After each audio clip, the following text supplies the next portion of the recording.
How's it going, Adam? What's up, people? Let's talk some wrestling. That's Absolutely. Right. Absolutely. And we're joined by Miss Dana Abercrombie. How's it going, Dana? What up? Yes, my very good colleague, Ricardo, is not going to be here this week. It was a very rough week, not just for WWE programming, but also for the New England Patriots, fans of the Patriots. So I understand, yes. And he just sent me a text telling me that the Celtics lost as well tonight. So Boston sports got to get it together. That's all I got to say about that. But obviously, you know, there wasn't really too much major news this week in wrestling. However, there still was a ton of news. So Dana, how about you? I'm going to pass the mic over to you and let you tell us the rundown of some of the things that happened this week in wrestling. We need to get one of those music news samples. That's what I'll do. I'll do that part. I'll go boom. Okay, there you go. See? Perfect. That's perfect. Yes. Okay. So in Shucky Ducky Quack Quack news, Booker T has announced he is going to address all the news involving his hosting downgrade duties and rumored public feud with Corey Graves on his show tomorrow. He has publicly invited Corey Graves on his show to call in and clear the air. Now, on a recent edition of his Heated Conversation show, the Hall of Famer claimed that the reason he is no longer part of the commentary team of Monday Night Raw is due to Corey Graves and the backstage management fearing he would wring Corey's neck. Booker T also claimed that if he catched Corey Graves on the streets, he was going to do something to him. Graves has responded by saying on his Twitter, "Thus the expert in battle moves the enemy and is not moved by him," which is some really great quote by that guy, Sun Tao, which I'm pretty sure I just butchered that name. He also said, yes, this is what you think it is. So expect some form of battle, either real or fake or whatever, but they're trying to make this into something, great. And everyone's in the Elimination Chamber news. Jason Jordan's neck injury reportedly caused changes to the men's Elimination Chamber match in the upcoming WWE Elimination Chamber pay-per-view later this month. Now, what happened was Jordan's injury forced both himself and his tag team partner Seth Rollins out of the match. It was noted that they might have been in there to work an angle to build to a match between the two at WrestleMania. However, this past Monday on Raw, Intercontinental Champion The Miz was added to the Chamber match, which also features John Cena, Roman Reigns, Braun Strowman, and Elias. A second chance fatal four-way will take place this Monday, featuring the losers of the earlier Chamber qualifying matches, with the winner securing the final spot in the Chamber match. The participants for the second chance fatal four-way are Finn Balor, Matt Hardy, Bray Wyatt, and Apollo Crews, because somehow WWE thinks that we care about Apollo Crews. Kane is not part of the four-way, despite losing a Chamber qualifying match to Strowman. As we first reported, Kane has been pulled from the WWE events this month, but is scheduled to return to action in March. If anyone cares, Tamina is officially out.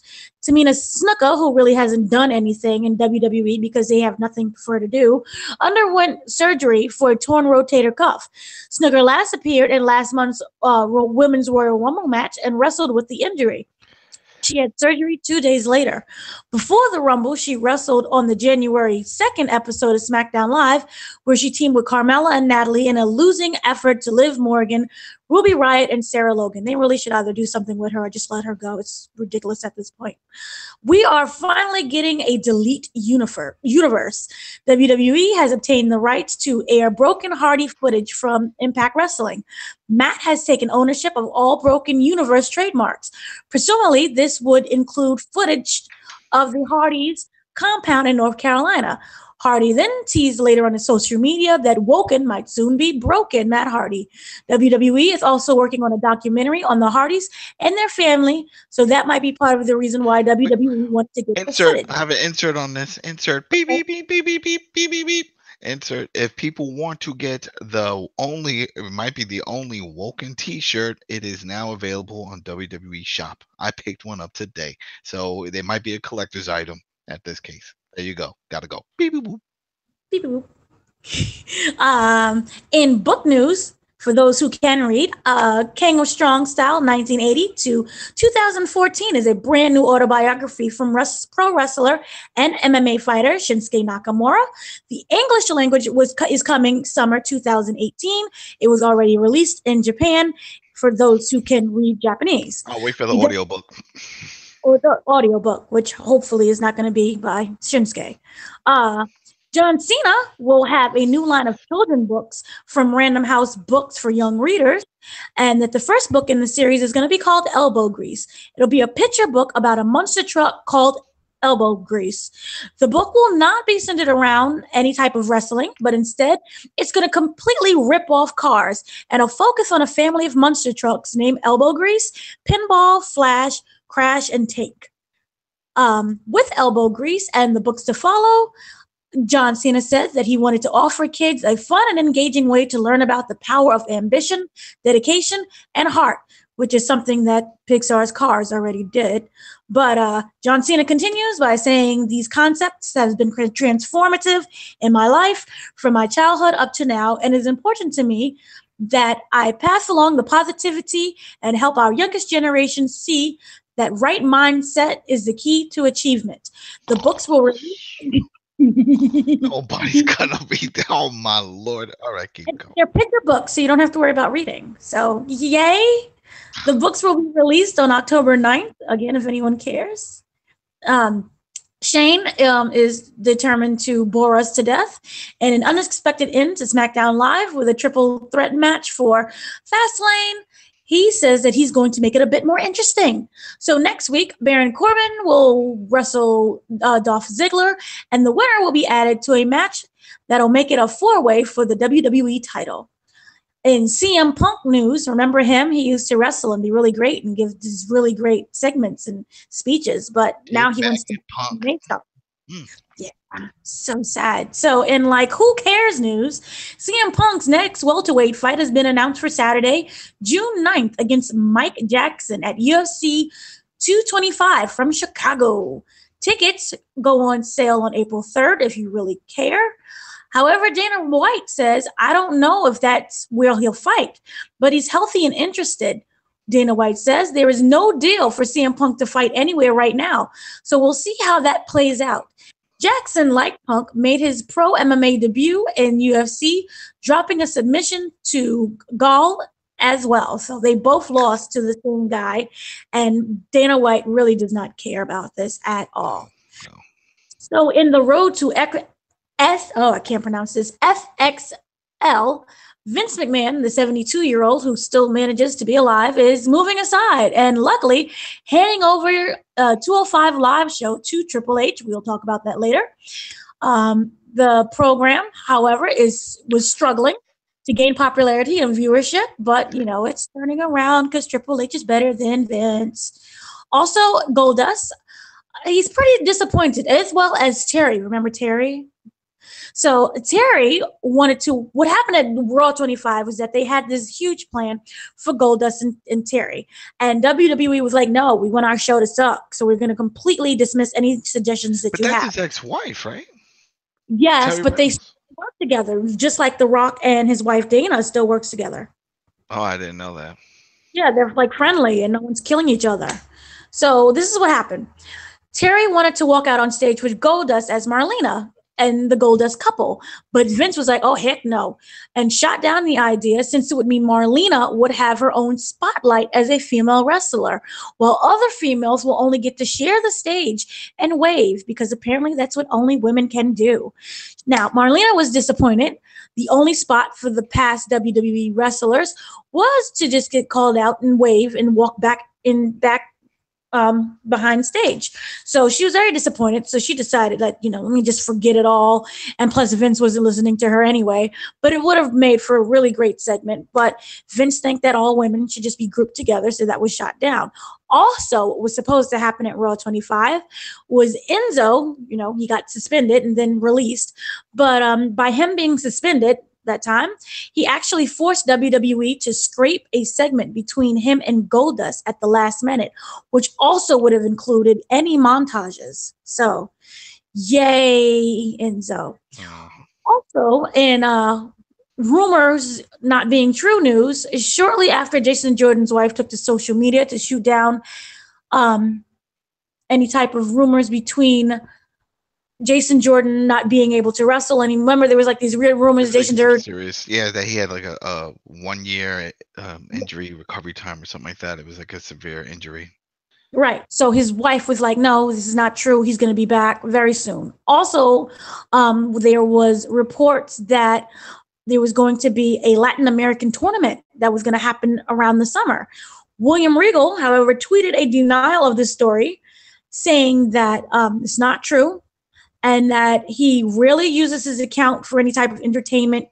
He only uses his account for entertainment purposes, but he feels that it's official that he should come out and state this, that the WWE has no Latin American tournament booked at this time, despite news that's being reported. So we're not getting that, which is kind of unfortunate because I really wanted to see that. In a weird Twitter question and answer segment, Cody Rhodes was asked, do you think that Vince treats you unfairly and holds back talent that comes up from NXT? Cody Rhodes has been very vocal about him leaving and his departure. And so he does clear up the air and says that when he was making his statements about, feeling that he wasn't giving a chance and they just wanted him to stay in the, I forgot what he was. Stardust. Yes, the Stardust character. He felt like they only wanted him to stay as Stardust and he wanted to branch out and do something more. He says that he was in his feelings when he made that statement and that Vince doesn't hold anyone back. A lot of times it's hard for fans to accept that some of their favorites have a way to go or that they've become lazy after they get their first check. Stardust, for example, didn't go beyond tag gold because I wasn't improving and I also got out of shape. So people are kind of speculating, is he trying to get in the good graces of Vince so that he can make some type of re-debut on WWE? And he's saying, no, I'm happy where I'm at. And if you watch any of his matches at New Japan or other ROH, he's very happy. So just leave him alone. Now, also, he said that wait. And he also said that he's always given an opportunity, and so is many of the other people in WWE, and that they have such a large brand. So you're going to be on the network, or you're going to be on YouTube or USA Network and many platforms. So everyone has an opportunity to shine, and that's just an excuse. He also stated that his departure from WWE, just for him, felt like at the time it just wasn't meant to be. And he did Stardust as long as he could do it, and he left because it just didn't feel right anymore. He remembers putting some concept art together for what he wanted the new Cody Rhodes to look like, and everything just got shot down, and they didn't appeal to WWE, so he decided that he was going to just take his ideas elsewhere, which is why you see him now with, the blonde hair and whatever gimmick he's doing with the Bullet Club. Also, in weird news, Ty Dillinger was slated to enter this year's Royal Rumble at number 10 once more. But he was jumped backstage and Sami Zayn took his spot in their match, if anybody remembers that. He tried to get payback, but it was instead beaten by Baron Corbin. And that's the most he's been on television in months. According to a recent episode of the Wrestler Observer Radio, the word on why Dillinger has been kept off of TV is a very silly one. It's because WWE does not like fans chanting 10. Dillinger is just a guy on a brand that works prelims, and they put him at number 10. And in the Rumble, it makes for a cute minute for people to chant 10, which WWE doesn't even want people to chant anyway. That's why they kept him off TV so much, because they don't want people chanting 10. So the whole thing is completely stupid. That's what he said. So that's the end of the report. Well, I have a little fun tidbit with the whole thing about Cody Rhodes. What's his name when he's in New Japan and Ring of Honor? What's his name? What is he? Cody Rhodes what? Well, Cody what? Cody White Guy? No. The American what? Alpha. Dream. Oh, what? The Dream? No. The American Dream. No, he's American Nightmare, right? It comes out, says American Nightmare. Did you know in 1999 and 2000, Goldust was the American Nightmare? That was his name. So little fun there that he picked up that name and decided to run with it. Because I remember when I heard it, I'm like, oh, okay, American Nightmare. I knew another wrestler. I didn't know who though. And then I looked it up, and sure enough, it was Goldust. When he left WWE and was WCW for a while, he was American Nightmare. There you go. That is true. That was, yeah. That they introduced him when he first debuted. Because remember, this is when WCW brought in Goldust, and he was that other dark gimmick, that weird where he looked like he was dressed like powder. And then it was weird. I forgot the name of that character that he had because he only came out, did a shoot interview about like, oh, that's a stupid. I don't want to do this. I didn't even want to do Goldust. I definitely don't want to do this. And that's it. And he wanted to go heel. But I found that interesting. I was like, all right, so he's like continuing it on, that gimmick at least. That's awesome. And then even the character, that the persona of American Night that he's playing now is sort of what he played when he was just Cody Rhodes, the pretty boy. Remember when he was doing that? Yeah. Real cocky, and doing that gimmick of like he was the best in the ring performer, best looking, the whole damn thing. Same thing that's applying now to his character as American Nightmare, which is great. Yeah. That's awesome. That's cool. Well, it sounds like he revealed a lot of information in that interview, so I expect to see him back next year, perhaps Royal Rumble. Think about this. We just briefly talked. You talked about. We'll get to it later about Triple H taking more with 205. But think if he had full control, meaning that he can really bring back the feel of wrestling like we see it in the current market, which is a lot of interpromotional play. Right? We see New Japan people going to Ring of Honor, PWG. Granted, they're all kind of smaller to WWE, but still, why can't WWE play nice with these people? Why did it has to be like it's all us or gobble you up? Why can't we just see like certain feuds happen where, let's say, for a little while we have the Bullet Club run in, and interfere, or Cody Rhodes does jump in the Rumble, maybe beats up somebody, then they start a little feud or whatever, and then that's it, squashes, but they don't. I think that would be fun. You don't have to sign everybody's life away and do that whole thing. Just have them come in and do a little something, and then they can go. Everybody makes money out of this.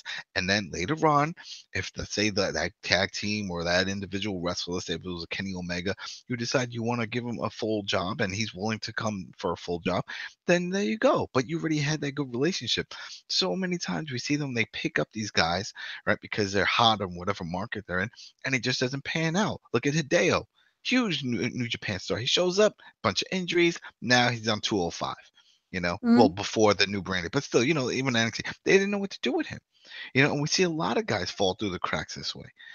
So why not just like when I saw with the Cruiserweight Classic, and they had like Zack Sabre Jr., who's really big in the Indies. He was PWG champ, And when I saw these type of guys coming in, I'm like, this is great because they're not signed. They're coming in. They're doing that type of thing. It's in a tournament setting, and it's sort of like a handshake. Like, hey, come into our program. Let everybody see you, see the whole thing. You could see how we function as a company. And then maybe it's a win-win for everybody if we work together in the future, but that door is open. And it'd be great if they can do that with some of the big guys that are out there, but without taking them away, like the Young Bucks or something, or Kenny Omega, have them come and do a feud. Let's say somebody calls someone out, build that up to a WrestleMania. Whoever wins, whatever, and then that's it. But it's a win-win. Everybody makes a bunch of money. I don't get it. I mean, especially with the WWE, how they love promoting that a lot of the big name stars are, former champions in Japan. It's like, oh, now they're doing it with Ricochet. Oh, he won the junior heavyweight title and blah, blah, blah, blah, blah, the whole thing in Japan. Okay, well, if you're willing to go that far, why don't you go over there and just like shake hands and say, let's work together on some stuff. Let's we're trying to get into your market in Japan with our network. You're trying to get into the American market with your network and with doing live perform. Let's work together. There's plenty of people around. There's plenty of money to be made, and this is for the business. It keeps the business healthy. People want to keep watching because they want to see these dream matches. It'll be fun. You don't need to sign everyone's life away though. I don't know. Ego. That's my theory. It's ego. Back in, the 90s when WWE There you do go. that. Because back in the day, it was territories, and that's what they did. They were like, you know what? I'll sign you. You come over for a few months, right? We do a program, and then you go back out, and everything works. Vince is the one that changed all that when he started gobbling up Andre and Hogan, and Legion of Doom, and all, doing all that type of stuff. No, Road they did that Warriors. in ECW. Remember when ECW was actually around and really popular? Oh, he did that. Well, that's later on. But when they first, when it was WWF, Yeah, when he but first decided he. Yeah, I believe that it stopped because Vince views himself as a lot now that all of the competition he considers, except for like New Japan and ROH, is slowly climbing up there, But back then it was neck to neck, so I felt he had to branch out to ECW because of that very stiff type of competition. So now he doesn't feel that he has to do that so much because he bought everything up and he owns all the libraries. Everything. No, he can't think that way because just like any other industry, talent industry, music and sports, your talent age out, and these guys are aging out, and so you need the younger guys to come in. And what are you going to do? You're going to keep picking up guys and then rebranding them and then growing them and doing all that takes too much time. And I think that's why Triple H opened up the door and said, you know what, we're bringing AJ Styles. What are we going to call him? He's just AJ Styles. That's it. People know him, and that's it. Shinsuke Nakamura. Should we give him a cool Japanese name? Samurai? No, he's Shinsuke Nakamura. You know what I mean? It's like, just bring these guys as is. They have marketed themselves. They are a product themselves. They're a brand. I never understood that. Picking up these guys, rebranding them for what? That's Vince's doing. He doesn't want. I know. The associate. They want to own their names. They want to own everything of that person. We saw with the Dudley Boys. And this Triple H has to come in and fix all of this, which he is doing. Hoping. Yeah, I'm hoping that this whole thing with 205, already he's done great with NXT, and we'll get more into 205, but I'm hoping that opens up the door for Vince to say, you know what? I think you and Stephanie, I think you guys can do it. And I'm sure Shane's on the same. I think everybody else, Shane, Stephanie, I think they're all on the same page. I think they're all ready to move on in a new direction. I think they're semi-ready. I don't think they're fully there. There's a lot of ways to go, especially with the women's division. Oh, well, the women's division is going to be a whole other thing. Basic equality, would be nice. But we're getting there. I still think the women's division should just be one division. I don't know, something about it, like just dividing it up that way. And it's like they just don't have that many. Maybe if they add more talent to it, like they recently have. But it felt like for the longest, it was like 5 or 6 women, like really quality women wrestlers on each show. Put them together and just make one belt and then have them compete and jump around. I don't know, but call me crazy. I think they should get rid of the brand split. Yeah, it's just ridiculous. It hasn't been working out. And that to me, they need another tournament, and it would have been nice if they had the Latin American tournament so they can get more wrestlers, especially more female wrestlers. Or even just add another belt, because I think, like I said this before, man, if you're the Universal Champ and you're saying that all these shows are under the Universe umbrella, then Brock Lesnar should be wrestling on Raw and NXT and all those challenges. He's the Universal Champ. Raw should just have their own champ, and the Universal Champ is the overseer. He's like the Omega. If you really are that good, then you become champ at your brand, and then you get a shot at the Universe Champ. That would fit perfect, because then you don't expect to see the guy wrestle every month or every pay-per-view, or what I mean? It's like you see him, it's like, wow, if he's gonna make it. Sort of like if anybody listening, watched season 2 of Lucha Underground, right? And then you had Mil Muertes. Right now, he sat on a throne and he just watched the matches throughout the whole time. You're seeing the match. He had no match schedule, but he's sitting there, full mask and garment and everything, sitting on a throne. He's like the big boss. And I thought that was so cool. I was like, yeah, because they're all working for a chance to compete against him, but he's there watching them. And I think if they had a real Universal Champ, it should be like that. Have championship belts and stuff, but then the champion of champions, sort of like Triple H's whole little catchphrase, the King of Kings type of thing. I think that'd be cool. That would be, especially if you're trying to make the Universal Championship mean anything. Yeah, right now it's just, if someone says Universal Champ, like for people like us that watch it, we're like, oh, that's just a Raw brand champ. Yeah, Right? That's not really the universe. That's just. I mean, yeah, and it's weird because they have the match between Roman and Brock. We all know it's going to be at WrestleMania, and they have it penciled in for the last match of the show. Which, you know, so if Roman which is expected to win, he should exactly do what you're saying. Let him go everywhere, show his dominance on all the brands. Even do NXT to be like, oh, look at me, you little NXT. Yeah, look what I do and how I am. So yeah, I completely agree with that. What's that?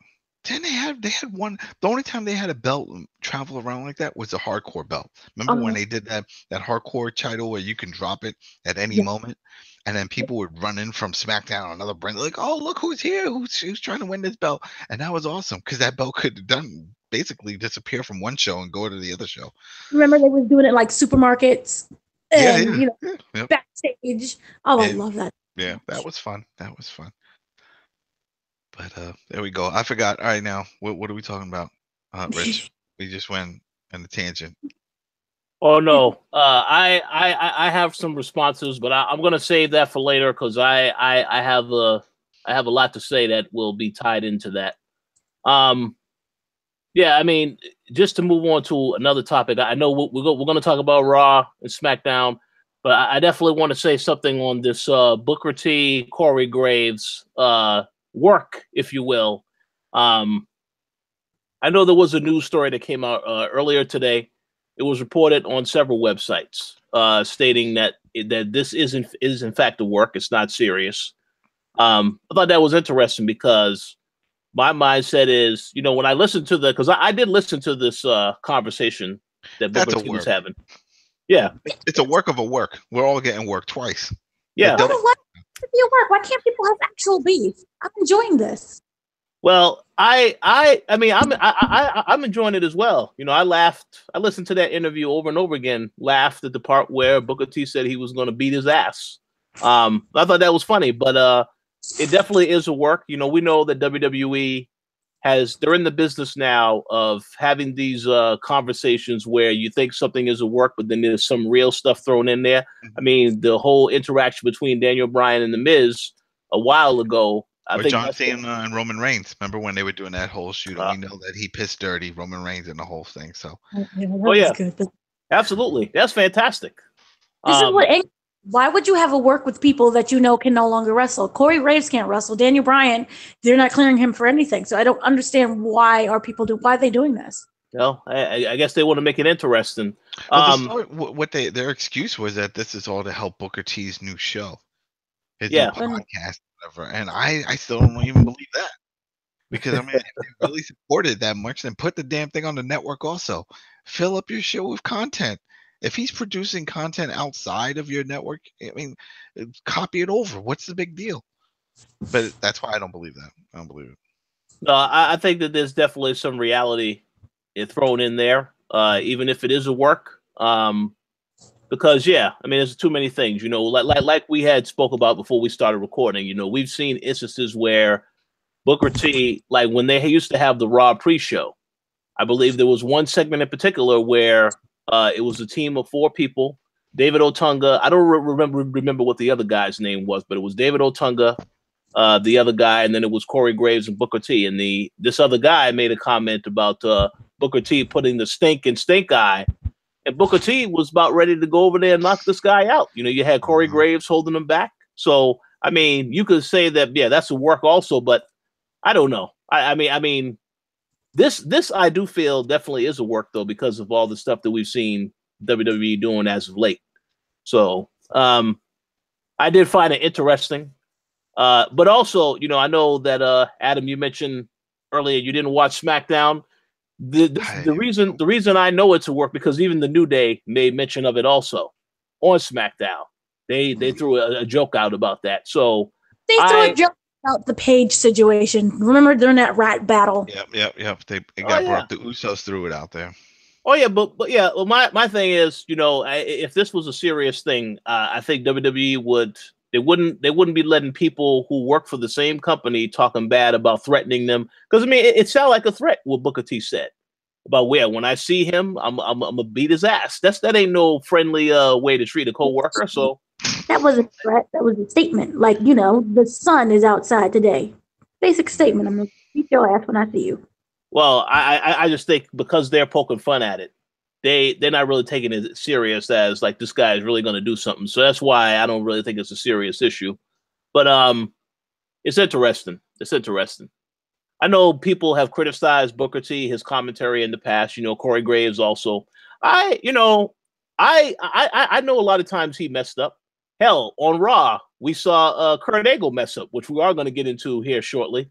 But yeah, things happen. People mess up. But I mean, I still was entertained only because, you know, to me, it's all funny anyway. You know, if the actual action in the ring is not good, you know, seeing people mess up, I'm totally fine with that. That's my entertainment that I get from the show. But I don't know.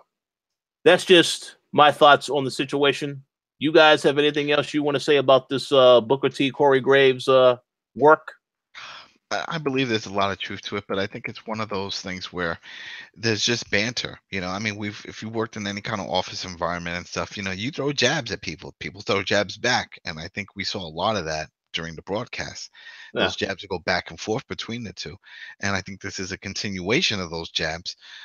But there's some truth to it. And, you know, sometimes you can do low blows. Everybody does a little bit of a low blow here and there with some truth, you know, but I think it's all in good fun. I mean, they all agree on it.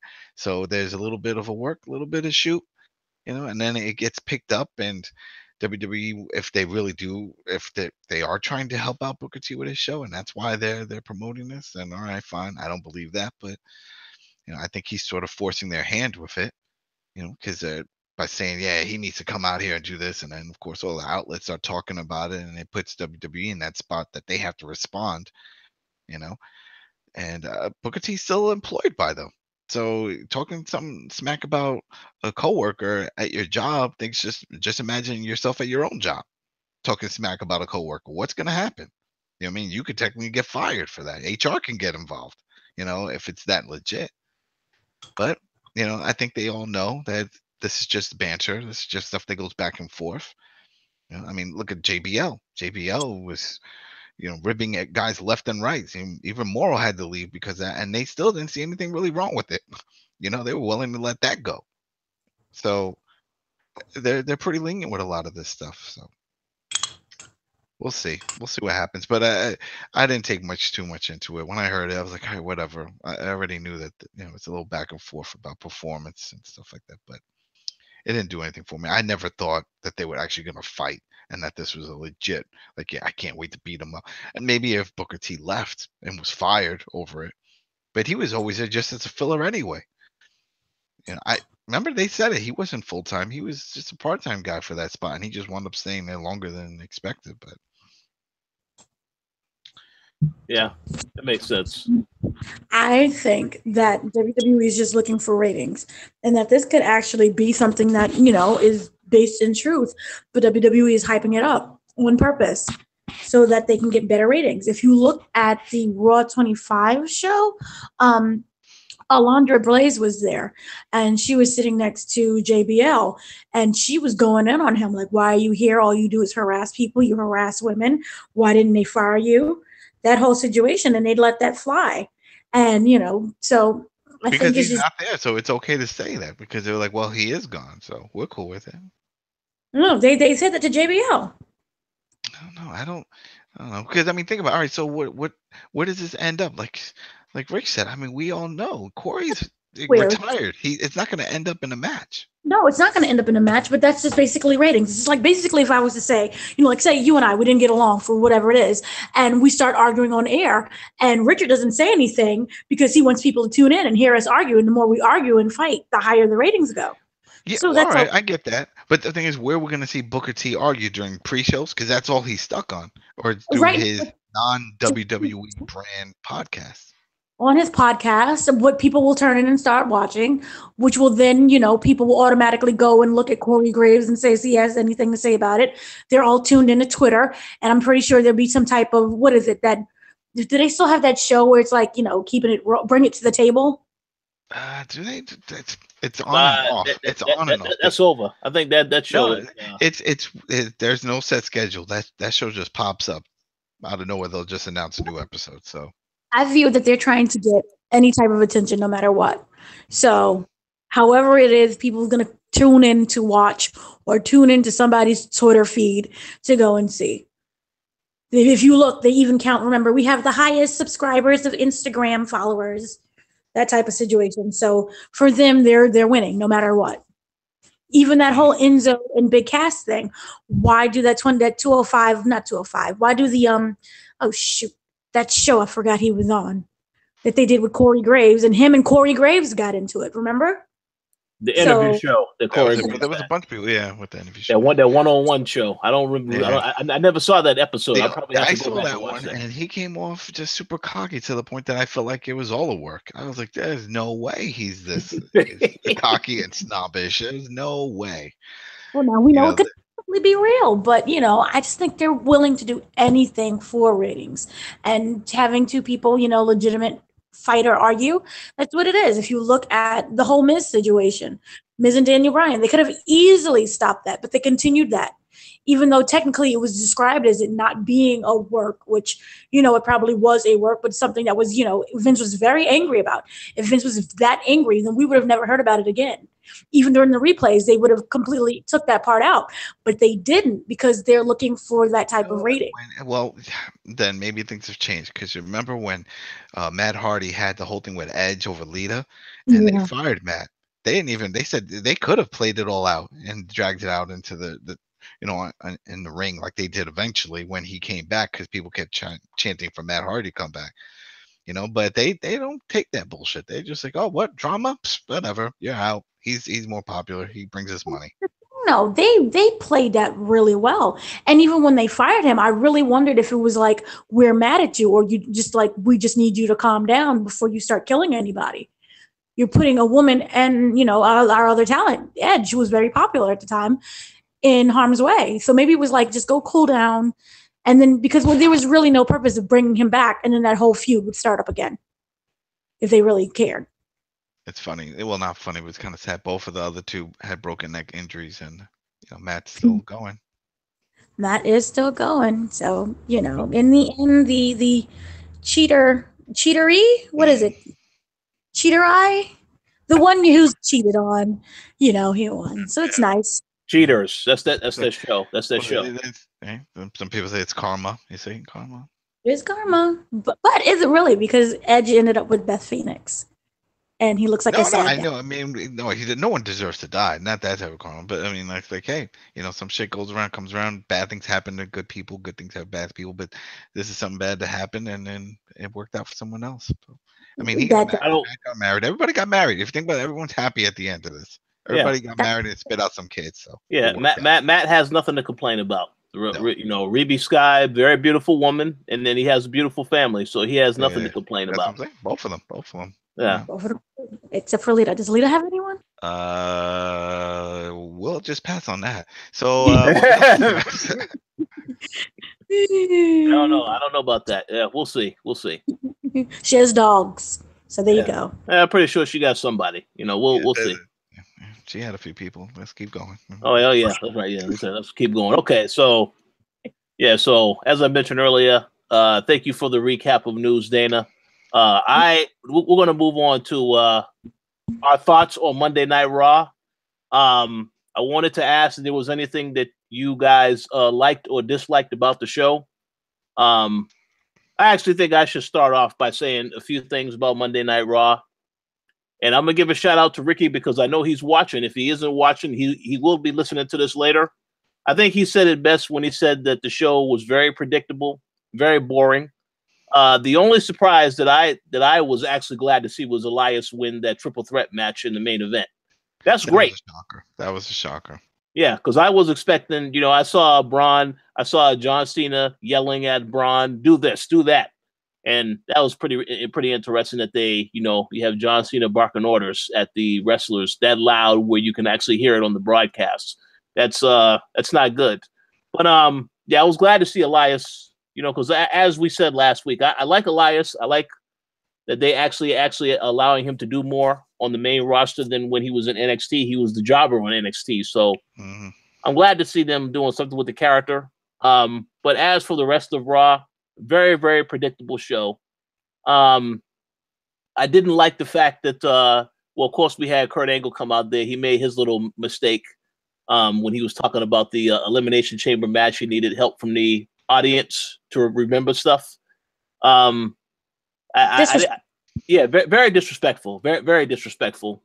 One thing that I didn't like about that segment is when they made the announcement that we're going to have Asuka face Nia Jax at Elimination Chamber, and if Asuka loses the match, then Nia Jax is now in the triple threat match that for the title involving whoever the champion is going to be at the following pay-per-view, which means WrestleMania. Now, what I didn't like about that is that in my mind, they pretty much confirmed right then and there when they said, well, Asuka's going to lose because Nia Jax doesn't have anything planned for WrestleMania at the current moment in time. And, they made such a big deal about Asuka's winning streak. So when they announced that, I was like, well, that to me says something's going to happen at the end of that match that will count as a loss. Maybe it won't be that Asuka will actually get pinned.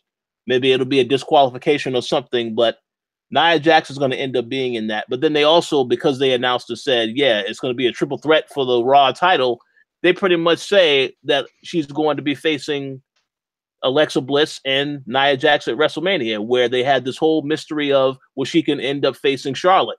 So I don't know if they're going to change that later. I would prefer to see her face Charlotte at WrestleMania because that is a match that everybody has been wanting to see. But I didn't like how they handled that. And one last thing I will say about Raw that I also think is going along with the predictability. We already knew Roman Reigns was going to win. That's fine, whatever. This whole thing about next week they're going to have the second chance qualifying matches. Apollo Crews, Finn Balor, and of course Matt Hardy and Bray Wyatt. Now, I'm pretty sure that a lot of people already know how that match will turn out. We already know Apollo Crews won't win because they haven't done anything with this guy since he's come to the main roster. He's doing the Titus Worldwide stuff, whatever. Yeah. Matt and Bray already have a feud. And so I believe that they will end up having a match at WrestleMania if Vince decides that he wants to go all out with Matt and allow him to actually have a match on the card and not the pre-show with Bray Wyatt. Yeah, that's where that's heading. So neither one of them are going to be in that chamber match. I mean, it's pretty obvious that Finn Balor is going to be in that match. So, I think when it becomes very predictable how some of this stuff is going to turn out, it does become very annoying. And that was why I understand why a lot of people I've spoken to, they said they did not like Raw for that reason. It's very predictable. But again, the Elias thing was something that I actually thought was good, so I give him props on that. But the rest of the show was complete garbage, in my personal opinion. But Dana, how about you let me know what you liked and didn't like about Monday Night Raw this past week? Lord, I was asleep almost the whole time, and it wasn't on purpose either. It was that show. It was so draining. It was just really bad. Yeah. Well, yeah. It was extremely draining, and from the very beginning, it started off terrible because you had the whole Kurt Angle couldn't memorize anything and how they just disrespected the whole Elimination Chamber. I don't understand what WWE is trying to do with the female Elimination Chamber and having Alexa Bliss come out there and make that whole statement thing. I don't know if WWE is saying, oh, we're purposely being a little bit discriminatory, or if I just don't understand the whole purpose of what she's trying to do. So that, to me, was just confusing. Apollo Crews, I really can't stand him. Bayley is out. They've took somebody who's really, great and had this, great charisma and personality to just make her really boring. I care nothing about Bayley. And, she lost, which does nothing to me at all because they haven't built her up to anything anymore. They just left her by the wayside to die. She needs to go back to NXT. To me, the whole show was just ridiculous. You had Roman Reigns he didn't have two matches, but it felt like he had two matches. Yeah. No, wait, he did have two matches because they put him in that tag match with Rollins. Yeah, I don't understand the whole. Maybe I don't know. The Shield still, and since everybody else is getting hurt, it's like. Yeah, but you're being the shield with what? With Jason Jordan? I don't. Where is Dean Ambrose? Is he still alive? Has anyone checked He's on still him? hurt. Still hurt, man. Still hurt. Got trying to heal up. They said like 9 months or something. I need receipts. And his wife ain't come out on Twitter and say anything different, so I guess she agrees. Not like Jordan's wife, so. Basically, the whole show made no sense to me at all whatsoever. So remember, the Revival came in. They're now being called tag team specialists.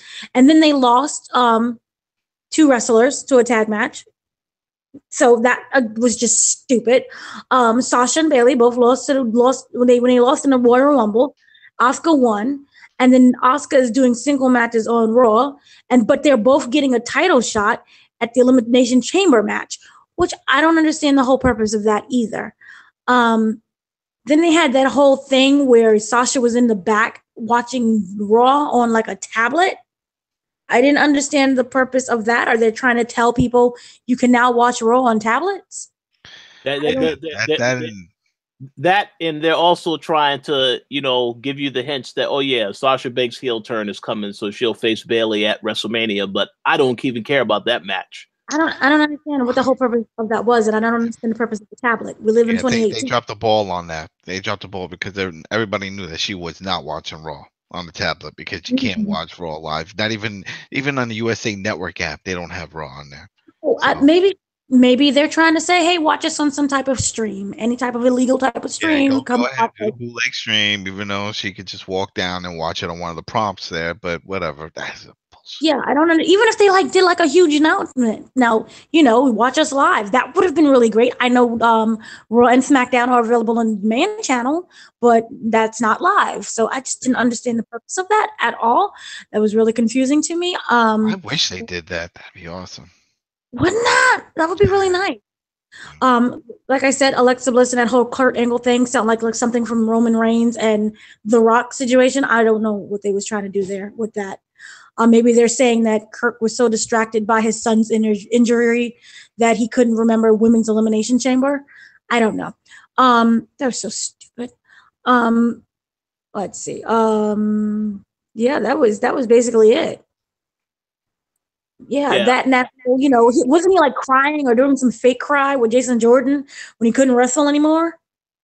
Yeah, I'm glad you brought that up. I just want to make a quick comment about that. That whole thing with Jason Jordan came out ringside during the tag match. There was no reason for him to be out there at all. So that just tells you, I guess that's how they decided they were going to write him out, because then you heard the day after that he got his surgery and he's going to be out of action now for a long time. But there was no reason for him to come out there during that match. They already had established that he already saw, oh yeah, you're going to team with Roman. Okay, cool. They had that segment before they even had the match. So why the hell did he have to come ringside? That didn't make any sense. But it is what it is. And I also, what was the whole purpose of the whole second chance thing? Is this some reality show that they're trying to do? Like The Voice or something? I don't understand the purpose of that. See, I don't either. One thing I did tell Ricky as we were watching the show, I asked the question, why the hell wasn't Seth Rollins in any qualifying matches? And then, of course, you said earlier about, well, they had a storyline with him and Jason Jordan. But the thing is, they already knew Jason Jordan was going to require surgery. They knew about that before they even started recording the show live. So I don't understand why they went that route where because he is directly tied to Jason Jordan, we're not going to give Seth Rollins any opportunities. I didn't understand that. So because Rollins should have been in that match. Listen, I like Finn Balor. He's great, but he already had his opportunity. He already lost it. So I don't know why they didn't have other people in there that actually deserve it. And I'm not saying Jason Jordan deserved to be in that match, but Seth Rollins, yeah, he should be in that Elimination Chamber match, but doesn't matter now. And I don't know how they're going to use him at WrestleMania now either, but I don't know. We'll see. And here was what it was a really missed opportunity, was the fact that they could have had the second chance people, whatever, come back, but it's through fan voting.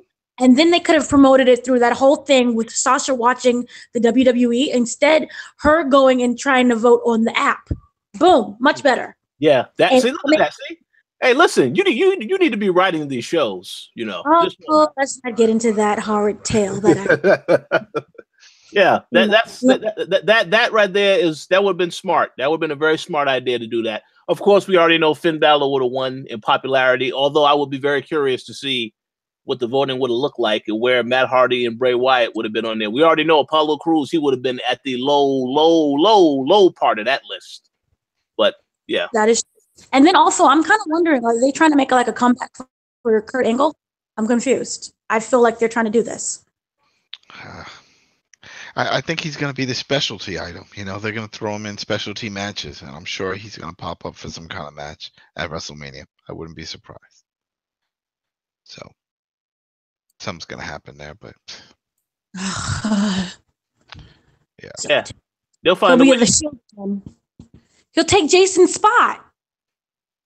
Oh, what if in face Seth Rollins at WrestleMania and then really injure himself so much that he can't even stand up afterwards? That or something? No, because Seth will hurt him. He'll do the corner buckle bomb like he took out Sting and how he did it with Finn Balor against Barricade. He'll do it to him and he'll get hurt and that's it. Game over because he is the legend killer right there. So yeah. Take out all my heroes, Seth. Do it. Make it so, number one. Well. Hey, I hope he doesn't watch this show because he's gonna be pretty angry to hear that stuff. Pretty heartbroken. But it is what it is. Adam, so did you have anything that you liked or disliked about Monday Night Raw? I disliked everything about Raw. I liked the fact that Elias won. That was just a swerve. I'm not too crazy about the character, but it was something, we did not expect, right? We didn't expect that. And it happened. So that was cool. But everything else didn't feel right. I don't like to poo-poo on Raw. I want it to work out. I want it to be an entertaining show. I'm not expecting. I mean, we all have expectations for Raw, right? And we know what we're gonna get. We definitely know we're not gonna get. We're not gonna get some amazing matches because it focuses more on story. So there's gonna be a lot of run-ins and other things happening that don't make sense, or weird tag matches that don't make sense. And the whole thing with Bray and Roman match, I'm like, why? Why was this happening? We already know the outcome of this even before it started. They're building everything between Matt and Bray, so of course it's not going to be like, oh, this is sparking that feud again between Roman and no, it's not. Not happening. We already know Roman's going to be in Chamber and all that. So I felt like that was just a giveaway. And everything else on it just didn't do anything. Nia Jax match, whatever, Mickie James match, whatever, Finn Balor, doing a tag team match. I guess because they're a 3-man group, so yeah, you can interchange and do things like that. But all right, whatever. Didn't really do much. The enjoyment didn't start for me until 205, but we'll get there. Oh yeah, we'll get there. Yeah, so we'll see. So before we get to 205 Live, we've already talked about Raw. Now we definitely need to talk about SmackDown, and I just want to say, as somebody who, when they first did this brand split thing, I enjoyed SmackDown 20 times better than Raw. Now they have made it to the point where I despise SmackDown, and no doubt about it, it is the second tier show, unfortunately. But before I give my thoughts on what I didn't like, what I liked and disliked, Dana, how about you go first? Because I'm pretty sure that we have some of the same thoughts on this. We do. Let's see. It was a little boring. The whole thing with the hold on, I'm trying to gather my thoughts. Oh, that's okay. I can go first if you want. Okay. All right. So let me talk about the positives and the negatives. The only positive of SmackDown, even though it was predictable to some degree, I enjoyed the Bobby Roode Rusev match. That was a fun match. Now, the end of the match where all of a sudden you have Randy Orton show up and RKO everybody, I guess that means Randy Orton is now going to be involved in this U.S. title picture, I guess. I don't know. But Rusev is so over with the fans. Obviously, WWE, I don't really think they get it. They don't want to really give this guy the opportunity. They don't, and I think you turn him face, that'll be great. But I don't know what they're doing with Rusev. But Rusev is so over with the fans. It's just crazy. It's the obvious sign to WWE, hey, you really should do something with this guy. But Obviously, I know they wasn't going to give the title to him, at least not right at this moment in time. As far as the Bobby Roode stuff is concerned, they still want to build up Bobby Roode. But in my opinion, Bobby Roode needs to turn heel because he's a better heel, and Rusev needs to turn face because that makes a total sense. And there's a lot of people that would agree with that. But I enjoyed that match. Now, let me talk about what I did not like about SmackDown. Again, everything else about this show was, once again, very boring, very lackluster. We have this whole situation with the Kevin Owens Sami Zayn match. It was an okay match or whatever have you, but a very predictable ending. And then we get the news that there will be a triple threat now at a Fastlane for the title, which, okay, fine. So once again, Sami Zayn, Kevin Owens, they get another shot at the title. And I think then of course there was some news that came out a couple of days ago, and I found out about this later. Now the match that they're having, which is Dolph Ziggler versus Baron Corbin, that's the match that they announced for next week. Now the winner of that match will be added to that triple threat match, and it will become a fatal 4-way. So here is the issue with that. Daniel Bryan announced that top 10 superstar list. Okay. This is the whole thing where they say that they have this list to determine who deserves opportunities to compete, for, titles, so on and so forth. But the list is so one-sided, so ridiculous. It's a very confusing concept, and I don't know what the hell they're doing with the list. Now, just to give everybody a quick little reminder, and I know, Adam, you didn't see the list. Yeah, no, I didn't see the list. These are the top 10 people as voted by the superstars. And you can tell me what's wrong with this list after I tell you. So number 10, we have Ty Dillinger, because, they love 10. All right. Yet this guy hasn't been on TV, on again, off again, whatever. Number 9, we have Randy Orton. Yeah, he showed up on there. He did his thing. Number 8, we had Becky Lynch. Okay. Number 7, the Usos. Number 6, the New Day. Number 5, Bobby Roode. Number 4, Naomi. Number 3 was Shinsuke Nakamura. Number 2 was Charlotte. And number 1 is AJ Styles. Now, based off the fact that, as I mentioned before, this list is supposed to determine who deserves opportunities. So the question I have, number 1, why are the champions on this list? Number 2, where are the heels at? Because only people on this list are all faces. Doesn't make any kind of sense. So I'm not really sure what WWE is doing with the top 10 list. Obviously, this is only 1 week, and it's the list is supposed to update every single week. But this right here is another storyline, I think, because I just don't understand how you can't have any heels, And then, of course, as I said earlier, just a few minutes ago, announcing that Baron Corbin and Dolph Ziggler will be in a match, and that one of them is going to get a title shot. Yet neither one of them are on this list. It doesn't make any kind of sense. Did they even do a backstage interview with Dolph to find out why he gave up the belt and his whole drama? They're just squashing that. No questions asked. Oh, by the way, you gave up your belt and walked away. What was the reason of that? Now you're back and you're doing nothing. That's good. That's a good question. No, they didn't discuss any of that. All I know is, he wasn't on SmackDown, but he will be on SmackDown next week to compete. So I don't understand it, but I just have to say, obviously, I don't know, man. SmackDown used to be, it was great when they first had the brand split. It felt like that was the show to watch. When they announced it was going to be live, felt like that was the show to watch. But again, because WWE in their mindset, Raw is the bigger show, and all eyes need to be on Raw. So that means we need to lower the quality of SmackDown so that people remember that. And that's how I feel that they have treated the show up until this point. Don't really care about any of the storylines. They have this whole thing where Shinsuke keeps telling AJ Styles, I'm going to beat you, because I guess they're not confident to have him talk about other stuff in the English language, which I don't get. But he shouldn't really be talking.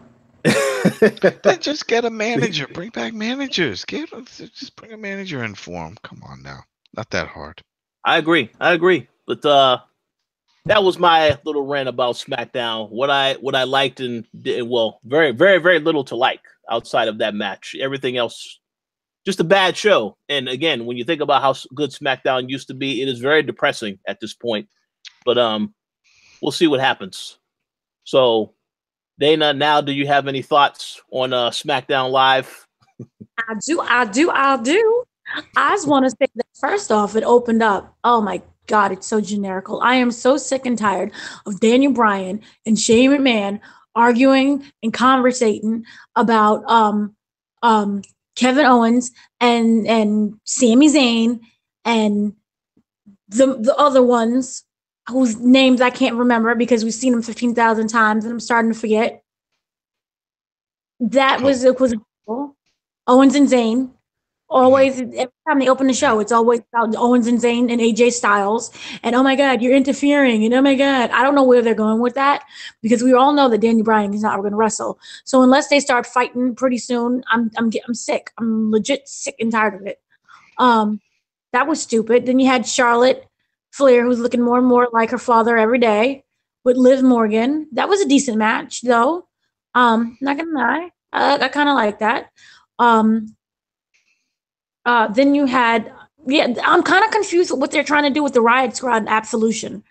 Like, what is both of them? I don't understand what they're trying to do with these. See, again, the women's division is just, it's like no one cares. I hate the Bludgeon Brothers, but I do have to say, I am very proud of Luke Harper's weight loss. You go, you. He looks good. So yeah, they had that. They faced a bunch of what was it, like random people? Like they wasn't really announced. I don't know who they were. I think they was new. Yeah, jobbers. They were squashing everybody. The backstage. I hate when they show somebody laid out with their arms because when you lay out, you're not laying out with your arms. Even if you get knocked out, you're still curled up in a way. They always lay flat. Like splat. I don't get that. Why can't they just be like in a weird fetal position, like, it's like, or still moving? Don't make it look like they're dead. But yeah, that was a decent match. And again, I really like these two. They just don't have a gimmick that's good. I don't understand what they're trying to do. Are they lumberjacks? Are they like part of God of War? I don't get it. No, it's supposed to be some weird bush people, living out in Alaska that had problems and stuff. And they look like I can see them as like the mountain men of the forgotten, like Koalition tribe. That's forgotten. But yay on that weight loss though for Luke. Just put them back in the Wyatt family. They might as well just be Wyatt family members. It's still the same thing. Crazy people.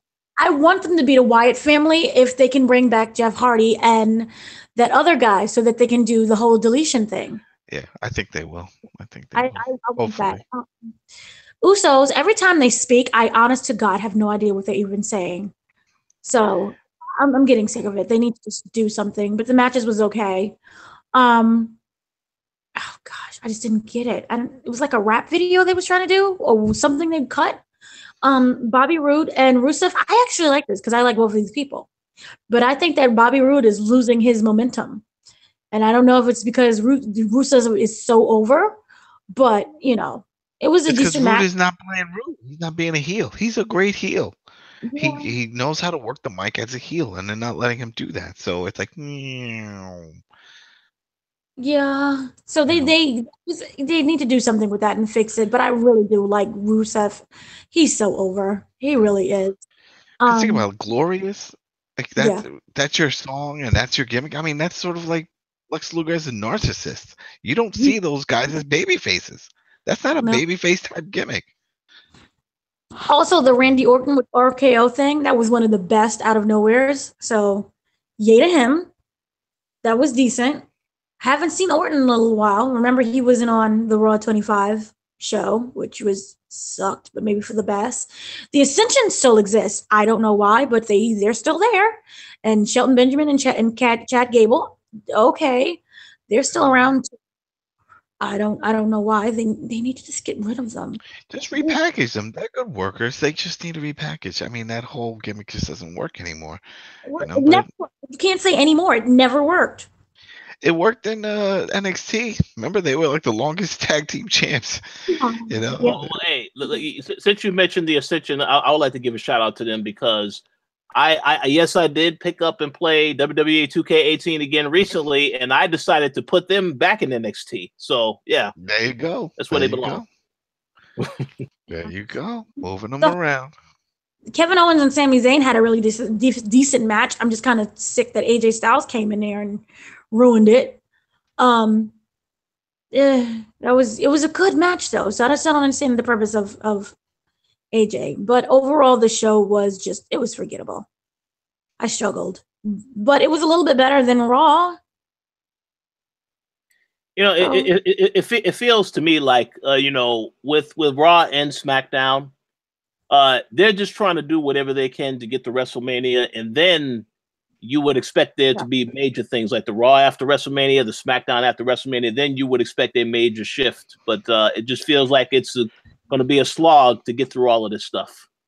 That is true. So yeah, it's like that very end of the. But see, here's where I think they should do really good and why it screws up. If you look at Raw and how they break it down, Raw and SmackDown, it's breaking down technically in seasons. So we're wrapping up to the season finale, which is WrestleMania. The season finale of all great shows is supposed to be the one that grabs you at the end. And I don't know what they're trying to do. It's just so boring and just generic, and every day we're getting the same matches basically time after time. So I don't know if it's the writing, if it's Vince, or what's going on, or if Cody Rhodes said the wrestlers just don't care.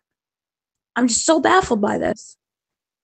That is a good question, and I'm pretty sure we're going to get into some of that when we start talking about 205 live here shortly. But I just think it's a lot of micromanagement with all of this stuff. The way they handle the wrestlers on the main roster, because they're like, well, this is in front of a lot of eyes. They feel like they got to. If something works on NXT, you need to let that see how it works on the main roster. Don't try to tweak every little aspect of the character of anything, or try to micromanage the people to make some of the wrestlers think, well, you can't really cut a promo, so we're going to write this stuff for you and have you try to tell it to the audience. I mean, it's a lot of micromanagement stuff going on, and until they have actually trust a few more people to actually do stuff, like with AJ Styles, when he started there, I felt like they just gave him the ball and they just let him just go forward. But of course, then they put him in the dumb storylines, like the whole thing with Shane, and they had their match. The match wasn't bad, but again, Shane, why is this guy wrestling at all? See, it wasn't bad at first. The thing is that WWE doesn't know how to end a story. And so we go on for months and months of the same storyline. I am sick and tired of seeing. And they're not doing anything with it. Fine, if you want Shane to have another match again and, run in there, do it. But do it and get it over with. Don't keep elongating this thing to 6 months. We get the same darn thing every single day. I am sick of it. Literally sick. I agree. Yeah, I mean, I don't know where that storyline is going at all. Especially if Daniel Bryan is not going to get back in the ring and actually fight. And then I did see after SmackDown finished, they had the mixed match challenge. They had Daniel Bryan as a special guest referee. It looked to me like he fine, still doing the yes chant and all this stuff. So also look like he can compete. It's all about taking bumps, though. It's one thing to go in there and jump around and throw your body on the floor to do a count. It's another thing to start taking some stiff kicks and elbows to the head. Well, yeah. Well, and trust me, if they put Daniel Bryan in a match against Shinsuke Nakamura, his career truly will be over. That's a guarantee. It could be over easily if he just stepped into the ring with Apollo Crews. Like literally.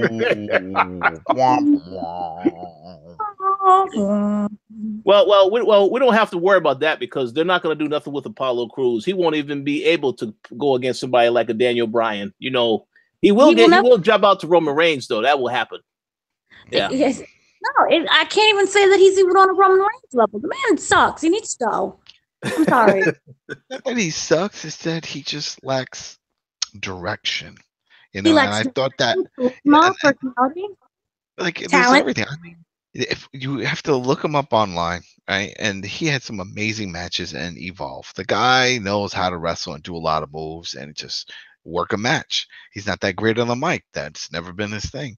But they just reduce him to you have the move set. Every WWE guy pretty much just has a move set. You're only allowed to do a certain amount of moves, certain type of moves. You can't do something too crazy even if you know how to do it because they don't want you to overshadow the next match because maybe those guys can't do that type of move, and they don't want you to steal the thunder and everyone's gonna be like, but damn, did you see what Apollo Crews just did? They don't want that. So you have a set move set, and he's not good on the mic. So when when they did that whole worldwide, I thought that was going to help him, but that doesn't look like it's going anywhere. And it didn't change up his character. I thought it was going to change up his character. It didn't do that. You know, it didn't even do that for Tozawa. So I don't understand the point of it, because usually when they do those groups, it's like a manager comes in, I'm going to help you out, I'm going to do something. What happens? Eventually they show up in like a suit. Maybe they do 1 or 2 moves. They change their finisher, right? They have a new persona. None of that happened with him. And that's what he needs. He needs repackaging, you know, but he's a good worker. But here's my thing. You could be a really great worker, but you can also just, you know, be really good at the same thing. If you look at New Day, when they first came out with that whole choir boy gimmick, it was a joke. But they somehow was able to take that and make it into something that we all ended up loving and had personality to it. It was very generic, and it was kind of really racist. It was, but they let him because they said, you know what, we gave up, so you do it. What do you think you could do with that? All right, we're going to make it real silly, and then it worked. So, I mean, but that's not, it wasn't like they just decided to do it. They had to get permission. And that's the thing that bothers me with Cody, because with his comment, it's only because he's wrestling royalty. You know, as much as he wants to dance around it, he still is. You know, his dad is a legend. So that's not a problem. He's going to have some leeway when it comes to, hey, I want to do this, I want to do that. You know, he wants to go out into the world, go out into the world. But man, if he was to say right now he wants to go back, that door is open for him, and he knows it. You know, so it's just a difference. It's like that brass ring thing that Vince said, you know, on Steve Austin's show. He's like, oh, you know, I got to grab for the brass ring and this and this. Well, how far do you go before you're like, you know what, you went too far, you're fired? What do you mean? Well, I saw what happened with Titus just trying to grab you one day, and you suspended his ass for almost a year. So why am I going to take that chance on live TV to bust out a new move, to say something that's not scripted in my promo when I don't want to threaten my job? And I don't want you to just 1 minute say, yeah, that was great. But what if you say, no, you went too far, you're out? You know what? Let me make a quick comment based on what you just said. I cannot resist the urge to say this. You made the comment about Titus, you know, about the fact that, you know, maybe he went too far with Vince. I find it funny how they used him when they had their segment on Dr. Martin Luther King, talking about, oh, yeah, it's important to speak up when you see something wrong. He didn't speak out against Vince because that's his job. And I remember Batista was the one talking about, yeah, this guy, he shouldn't be, you should speak out. So I think it's funny they used him in that segment, but that's not what happened in real life when he had that whole situation go down. Mm-hmm. And then also, just really quickly, with that whole Martin Luther King Black History Month thing, they play the same segment every year with the same guys, and they say the same thing, and if it's the same museum, I'm sick of it. Sick of it. Yeah. I agree. I don't know. But I guess that's it for SmackDown thoughts. So unless you have something else you wanted to add, Adam, based on. No, man. It's time to get to the real show. Yeah. All right. So 205 Live. I'm going to confess right now, I did not watch 205 Live. I did watch NXT, and I want to say something about NXT after. Well, I can say it in this discussion also, but 205 Live, Adam. So let me know what you liked and didn't like about this show, and pretty much what you think about Triple H now being the one to take over the show. I didn't even need to find out about that news about Triple H. Just watching the product, I knew something was different. When they announced they were going to do the whole storyline of the new tournament leading to WrestleMania, I'm like, all right, whatever. We've seen a bunch of these. It makes sense. The champion is gone, the whole thing. Rockstar Spud comes out, you know, Maverick, and he announced he's a GM and that he's going to put this tournament, and it's going to be a big shakeup. Whatever. We've seen this before. Matches were okay, but I noticed something different. They were a little longer. The guys were working out of character, out of their move set. They were all over the place. You know, it was a TJP match and stuff, and I'm like, all right, whatever. I pushed it along. You know, I was like, no biggie. But then this Tuesday, we got to see a real lucha match when Dorado versus Kalisto. They come out. I'm like, okay, this is gonna be a good match. That was like almost a 30-minute match. I mean, they went all out. I was like, I had to rub my eyes. I'm like, am I watching Lucha Underground? Because they were pulling moves out of the woodwork, and people were going nuts to the point, and this must have been the first time I've ever heard for 205 where people were chanting, "This is awesome." They were going nuts. And I'm sure people that were on their way out, they went to the restroom. They're like, yo, I'm going to go start the car. We're getting out of here. And they were like, yeah, but 205, you hear these people, they're going nuts. It's like, what? What? And I'm sure a lot of them walked back and saw what was going on and said, wow, I think they're doing real matches now. And then after that match, there was a bunch of little cutscenes in the back where Maverick is talking to Tony and Drew Gulak and just telling them that he didn't like their gimmicks pretty much, and that train has left the station. All right, boom. That was a good one right there. Basically saying, that shit is done. All what you know before with into all that stuff out, because that's the thing when you have a big shakeup like this, where a champion had a crew. What do you do once he leaves? You're impacting their gimmicks, their stories. So it's basically all that has to go. And so he told them that, and they would look, just standing there looking at themselves, and was like, well, what are we going to do? Well, I think this is great, because then the next match came up, and that brings up Roderick Strong, and Hideo. And the whole thing with Roderick, they announced officially he's part of 205. I thought he was just there for the tournament, but he's official. Now, they've had some amazing matches also in Japan. And I was like, all right, let's see what happens. Boom. They went all out again. You're going to see some moves that you've never seen from either wrestler in the WWE. And then at that moment, that's when I knew something's different. Something's completely different. This is not being run the same way like it was before.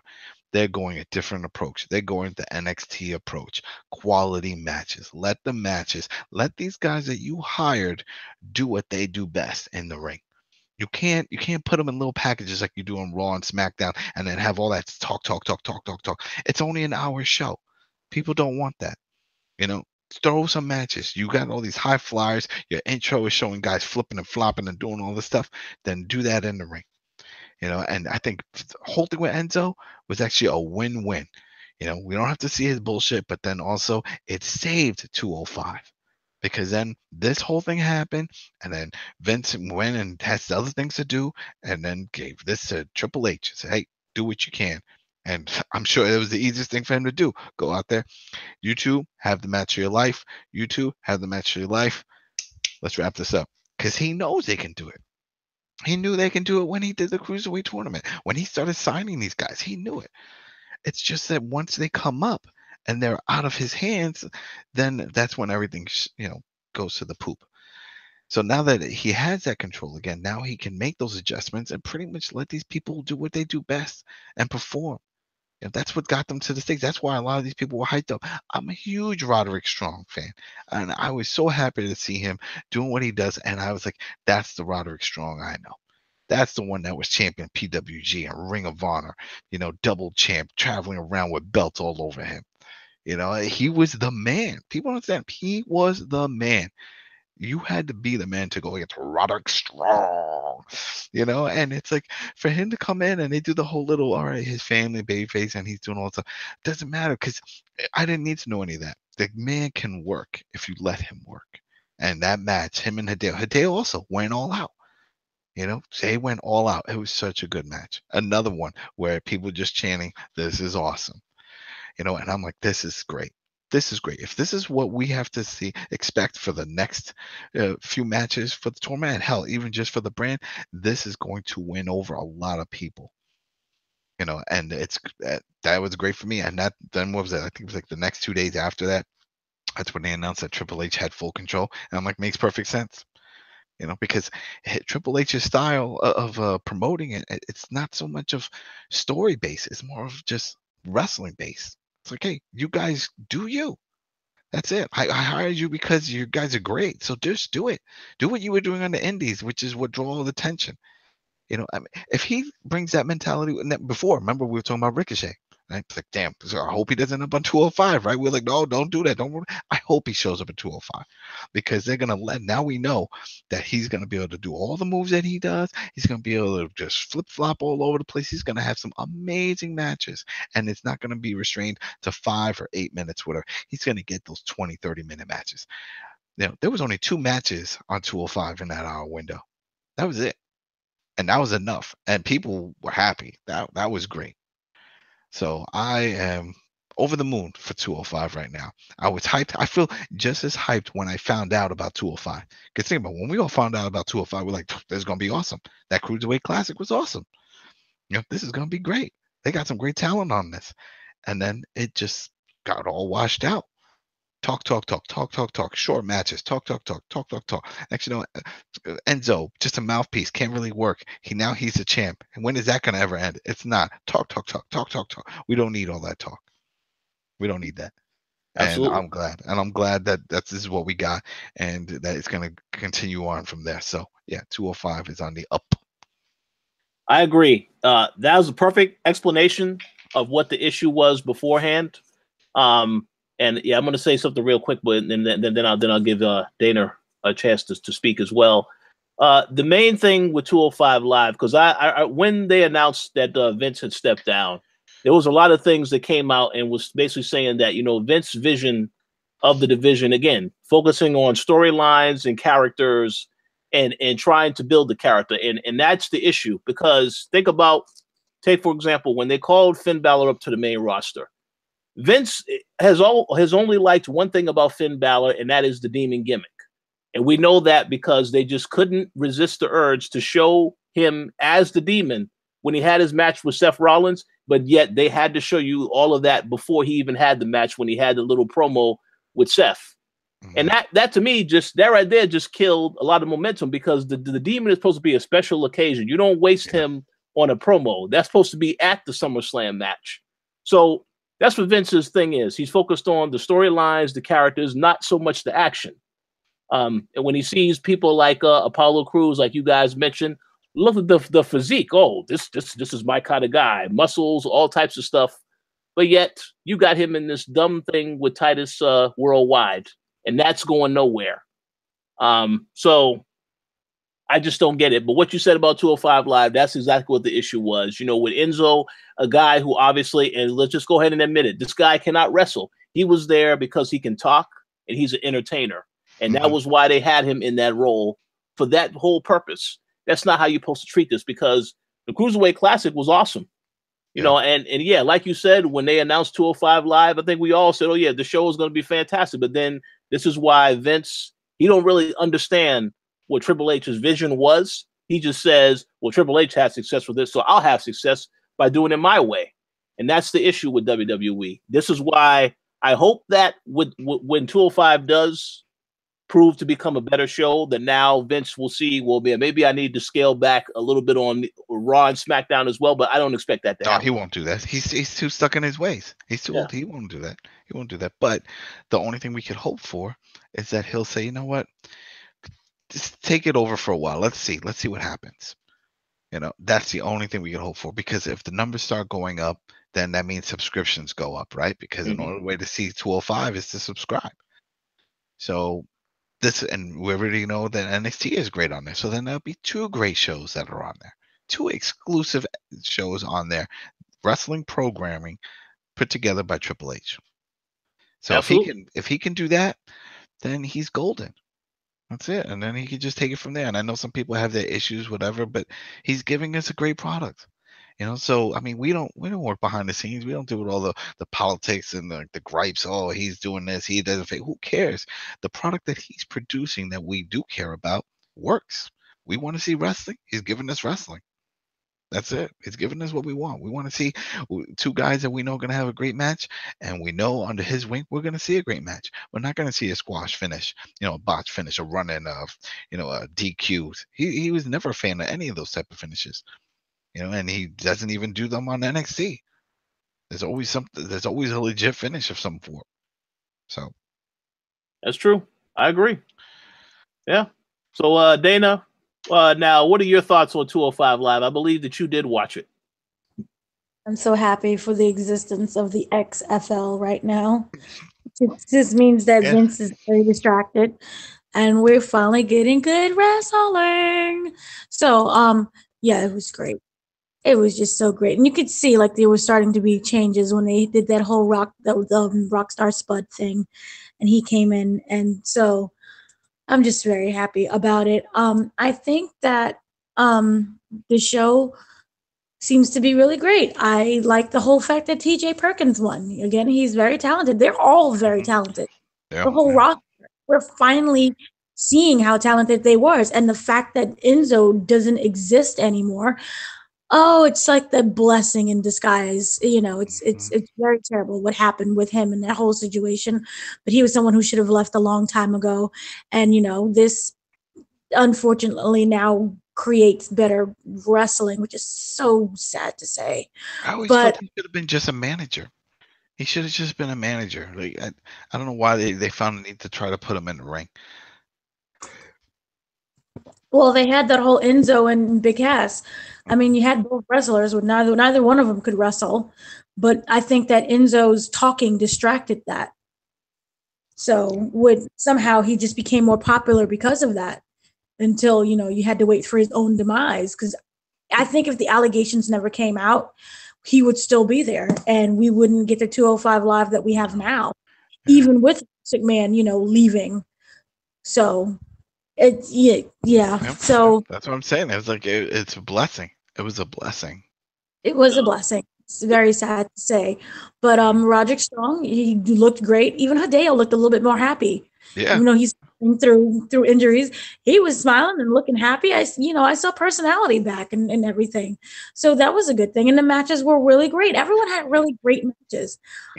It's also because I mean, you're all right when they're on the main show, whether for the main roster, it's like you have a set time. All right, you got like so much time to do things, and you got to try to work things out. When you find out you have more time, you're more flexible, you're more relaxed because then you're like, all right, there's no rush.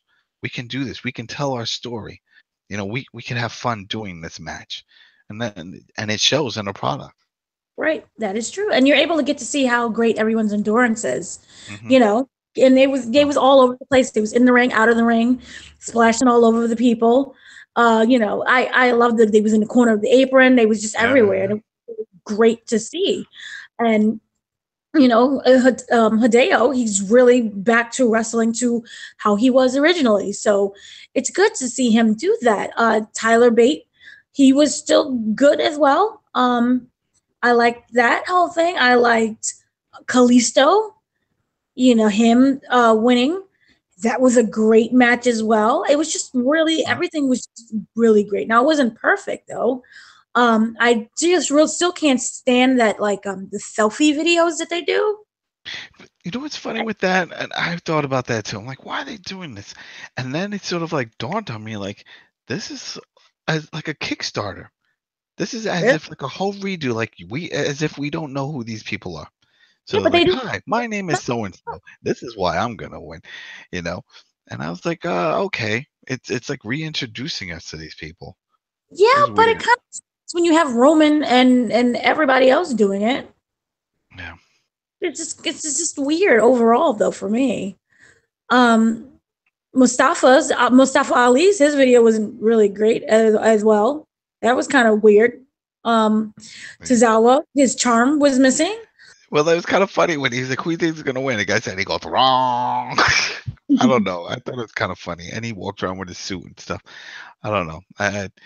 I'm just excited for it. Yeah. Overall, it was good.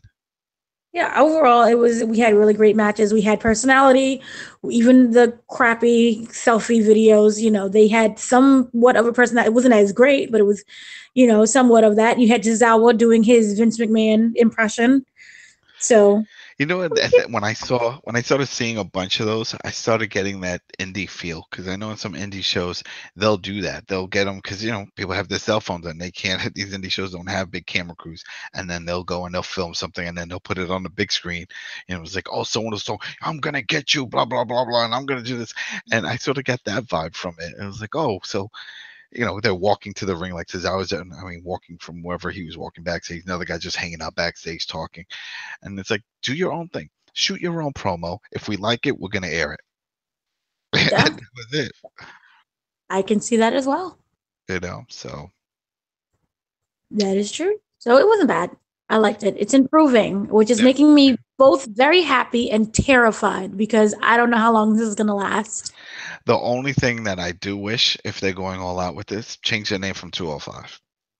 To Change what? it to, I don't know, but something about the 205, sticking it to that weight, because it shouldn't really be about the weight. It should be about the action, the cruiserweight, the high flying action. You know what I mean? That's like what I remember. All right, TNA had it as the X division, right?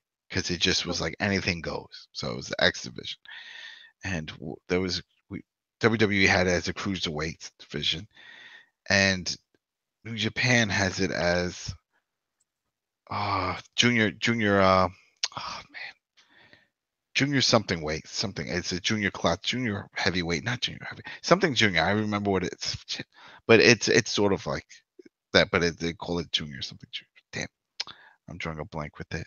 But I don't know, just give it something else. Something about 205, that weight, just it just throws me off. It's like I don't The like high zone. Maybe, I don't know. I'm sure they're thinking about it. I'm sure eventually it'll come up, because even NXT in a way had a name change because we don't see it the same way, so it doesn't represent what it was before. So I don't know. Maybe they'll do something with it, but I'm glad. I'm glad with the direction. I'm glad with direction. So yeah, that's good. Yeah, we had Ricky chime in with a comment. He said Super Juniors. That's it. There you go. Super Juniors. There you go. You see, there you go, Ricky. I knew it was something like that. So that's perfect. See, that's Super Juniors. Okay, so something like that. I don't know, but just give it something else. Give it some pizzazz, and then it'll just take it from there, because it'll be all about the talent in the ring. And that's one of the key elements of New Japan that makes it so popular. People are like, oh, why does everybody like it over? It's really what's happening in the ring. It's the in-ring action. Even though they have all these big factions, Bullet Club and all the other ones that are there, it's still groups that go into the ring and have amazing matches. They're not all about doing the run-ins and interfering and all that stuff. They just have big matches, 3-on-3, 4-on-4, those type of things. And they're great matches, and they're long matches. They're not 5-minute matches.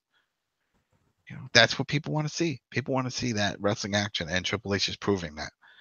Now, if he can get that to work on Raw and SmackDown, that'll be amazing. And I think the fans would be more into it. It'll be different, and I'm sure it'll take some time for people to get adjusted to it, because they're only used to seeing those type of matches every once in a while on the big pay-per-views, right? You're used to seeing, you're expecting to see 15-minute matches for like the co-main event, main event, stuff like that. You're not used to seeing that for every other match on a TV show. You're like, oh, well, this is going to be a 5-minute match, or this is going to be a squash match. This is going to be quick. But why does it have to be that way? If they're all superstars, they should all have performed top notch right there, have top quality matches. And we all know they can do it. All of them. They're all deserving of being up there. Everybody's there. Like, we see jobbers on SmackDown, but I don't remember the last time I saw jobbers on Raw besides the one Nia Jax was squashing. They don't do that, really. That is true. So that's true. So they're all deserving to be there, and they can all pull on amazing matches. So this is good. Absolutely. This is good. So no, I agree. So I need to watch it, because I didn't watch it this past week. I know I saw they had Drake Maverick, aka Rockstar Spud. I saw him talking about a few things, because he was on Raw, also. But I definitely need to watch it. With that though, he did say that to expect some more surprises, which tells me some more entries, and that's why a lot of people, which is an internet rumor, but a lot of people speculating that Ricochet is going to be one of the entries, and I doubt it, because he popped up at NXT, at the house show. We saw that video. He's doing his moves and stuff. I don't see him jumping in that. I believe that episode airs next week, but it's funny you mentioned that, because I wouldn't rule that out, because I did see NXT, and there's some pretty major things that have happened over the next couple of weeks at NXT. Now, obviously, I'm not going to spoil any rumors, but I can say this, because this happened on the last show. They announced that, Johnny Gargano is going to have another match against Almas, and this time it's a career match, where if he loses the match, he has to leave NXT. So guess where he's going to end up at? Oh, I could Live. Yeah, I could see that. Yeah, I could see that. Which is funny. Also, did you see the shirt? His new shirt? Oh no, I didn't see the shirt. It said Johnny Wrestling. Oh, it said wrestling. Remember how Vince is saying that they're superstar sports entertainers? He doesn't like to say wrestling. And we know the fans always said Johnny Wrestling, and then they started putting it in a video package. But to actually put it on merchandise, that's a big deal, because you're bringing back the word wrestling. So I hope Vince didn't see that shirt yet. Right? Wait, hold on a second. Yeah, and I'm telling you, when they had a sale today, and I jumped on it. It was 2 for $30 on the WWE shop, and I picked up a Shinsuke Strong Style, and I picked up the Woken Matt Hardy one. Now it's a collector's item, so maybe I'll just hang it up in the back there, put it in a frame. Yeah. But and then when I was scrolling down, I saw an Aleister Black one. Not impressed. Didn't like it, even though I'm a big fan. And then next, boop, Johnny Gargano. I was like, oh, but it was in red, and I don't look good in red. I'm not Taz, or dark orange, with Taz. But anyway, it didn't do well for me, and so I was like, forget it. But the key thing was wrestling, seeing wrestling in it. That's a big deal. That's very interesting. Words that they're not allowed to say, like they're no longer allowed to say hospital, because that's why you always hear, oh, they're rushing them to a medical facility. Mm-hmm. And they don't know. They never say it. Whenever next time you hear someone getting hurt and being sent out, they're like, yeah, we're rushing them to a medical facility. They never say hospital. Yeah, this is the issue with Vince micromanaging everything. Yeah, the words, all this other stuff. Mm-hmm. Yeah, he always wants. He doesn't want him or her. He wants you to mention their names every single time. Mm-hmm. That's just the way it is. So even though you're like, oh, Seth just took that big fall, and now they're rushing him to the middle. No, Seth took the big fall, and now Seth is going to just got to bring up his name again. That's it. Now Seth is being rushed to a medical facility.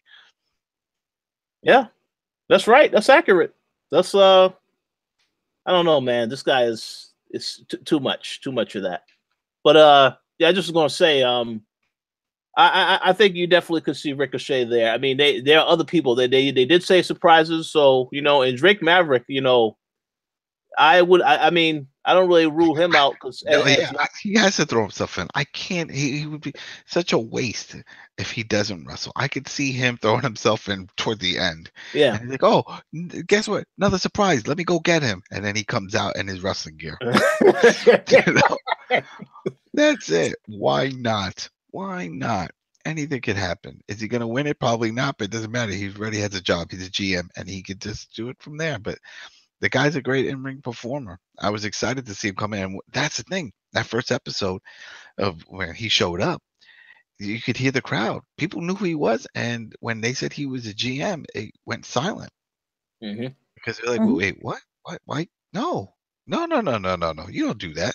That sort of reminds me, like, what if Ricochet comes out and they're like, he's a new manager of Asuka? What? No, wrong. Rewind. No, but I'm sure he'll jump in, and maybe that's it. Maybe he'll be one of the surprise entries into it, but we'll see. But definitely, I got that vibe also when I watched NXT that Johnny's gonna lose and go to NXT. I mean, it's a 205 and be part of that tournament. That'll be a good one. Oh yeah. But then here's the other thing. I don't know if you saw this, but Roderick Strong has 2 title matches because he's in that championship match, right, for the 205. But then he's also got that match against Dunn for the UK belt. Yeah, next week. Yeah, next week. So if he wins that, which I don't think he will, but that would be weird. But then I don't know. I think they will integrate some of these guys back and forth in between 205 and NXT. They need to figure out something. They need to figure out what they're doing with that UK, because you see a few more guys that announced that they were coming over for 205 and NXT, and they're guys from that the UK. Oh. The UK. So I'm trying to figure out, what are they doing? Like, are they temporarily being placed in NXT and 205 until they get everything situated with their TV deal or whatever they're doing in the UK, or is this just the way it is? Because I mean, everything that they promised over a year ago hasn't happened. Remember, it was that show was already supposed to be on the network, and we were supposed to see shows from Blackpool, and there were going to be all kinds of matches and stuff, and it was going to be its own show. And it hasn't happened yet. And I know they were trying to do a TV deal, but man, how long does it take to try to figure out if you're going to be on TV or not? That's a good question. I mean, I have no idea. I mean, I think Dana said earlier that then the network has a lot of subscribers now, so maybe they're a little bit more profitable. They can actually focus on that stuff now. I mean, I don't know what they're doing. I don't know, but it's interesting. if that show if that show actually gets made, or they just decide to have these guys on NXT and 205 Live instead. I just can't. Then they're gonna have to make some announcement, because when they did that UK title, that whole special was to promote the UK. The whole point is that they know there's a big fan base there, and there's a lot of money to be made there. Mhm. So they want to start doing a bunch of shows there, because they only go to the UK twice a year. So like, well, what if you guys had your own show that we can do, a weekly show? Yeah. You know, with talent. And remember, they said that right there in the ring. It wasn't rumors or anything. They were in the ring talking about it, and the crowd was going nuts. And it hasn't happened, you know, has not happened. So they got to figure that out. Yeah. To backtrack real quickly. Yeah. The reason why you say medical facility instead of hospital, actually, I'm not going to blame Vince for this. This was a very smart idea. Back in the day, people used to call the local hospitals to see if wrestlers was actually, and they would wait outside the hospital, annoying, you know, the workers. So changing it to medical facility, that's how it came about. So I can't blame him for that one. That was a smart one. And he also got rid of title belt. I think referring to it as the title and just saying championship. The championship belt instead of title. They can't say like strap, refer to it as a title. There's like keywords he doesn't. But they have to belt and strap. They don't have the belt. They have to say championship titles. Also, you can't say the business or our industry. Can't say feud, war, performance or performer or choreographer. House show is now replaced with live event. Backstage is in the back or in the locker room area. Pro wrestling, pro wrestler is superstar, star, or athlete. International is now global. There's no shot for some reason. Acrobatics, interesting. DQ, talent is now star, superstar, or diva, which, you know, now they got rid of diva. The me is now I. Instead of heel, babyface, blown up, shoot, rib, mark. US is now USA or United States. Fans is just basically you. You refer to them as you, or our Raw fans, our SmackDown fans. The universe. It was just the universe. Faction is now group, and now available instead of on sale. I guess I don't get that one. Never use the term the title is on the line. Be more creative, like the title will be defended. And yeah. So weird. Whatever. But And that was now that. just think if you're a commentator and now you have to remember this, you know, to not say certain words and certain things, and it's like Yeah, but remember, it's been banned since 2008. So yeah, you should get the hang of it by now. But I will never understand belts and other they things. gotta brush up the coach, because he's been gone for a long time. So That is true. yeah, let him know. It's like, oh, by the way, can you read these 4 sheets? There's a bunch of weird terms and yeah, things have changed. Just remember all that shit. All right, we'll go 5, 4, 3, 2. Here we go. And then you have to deal with people in your ear the whole time as well. Yeah. Well, that's it. Well, yeah, that's right. I was gonna say, well, maybe he'll cut down on that, but I doubt it. And I get it. It's his show. It's his product. I mean, he created, so he's always gonna want to have his hand in something, especially the big brands. So, whatever. But you know, just hope for the best. You know, we love the product. We want to see it succeed. You know. So Absolutely. Okay, so any final thoughts on 205 Live or anything else before we get ready to wrap up the show? I'm the only one who seems to watch the Mixed Match Challenge, so it was really good. Boo to all of you who don't watch it. And apparently it's improving. That's a lie. I think he's lying. When I heard that, I was like, I'm gonna let you finish, Dana. But I do have a comment to make about Mixed Match Challenge after you're done. Improving, and they moved it also onto the network. So watch the darn match. They're not even that long. They're like 12 to 10 minutes. So you suck. Just watch it. Basically, the last match was Jimmy Uso and Naomi versus Goldust and Mandy Rhodes, with Daniel Bryan as a special referee.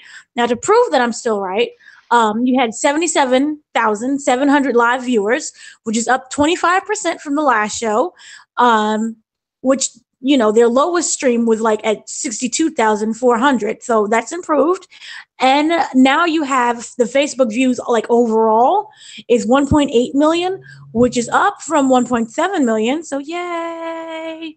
And it says that WWE and Facebook is very happy with the Mixed Match Challenge. So we might have more matches on the network. Overall, they say the show had 6 million views with 12 million minutes watched, whatever that means in statistics. So it's improving. So watch it. There's going to be more programming on Facebook Live or Facebook Watch, or whatever you call it. So yay. Okay, I have a quick comment to make. I'm glad that it is on the network now. That's good. But I would like to say that there should be an asterisk next to the ratings for the past episode, because number one, Daniel Bryan was the special guest referee. I'm pretty sure that helped to get more people to watch, because they're like, hey, Daniel Bryan, he's in the ring. He's doing something. So that helped. But in terms of that match that they had this past week, I mean, yeah, there's obviously no real storyline stuff, you know, very playful. A lot of people are very playful with their characters because they just act different in front of the fans, because we saw that the week before with Braun, how he was reacting to the fans. I thought the match was okay. I still think the Braun Alexa thing was better, in my opinion, in terms of that match that they had, but that's just my personal opinion.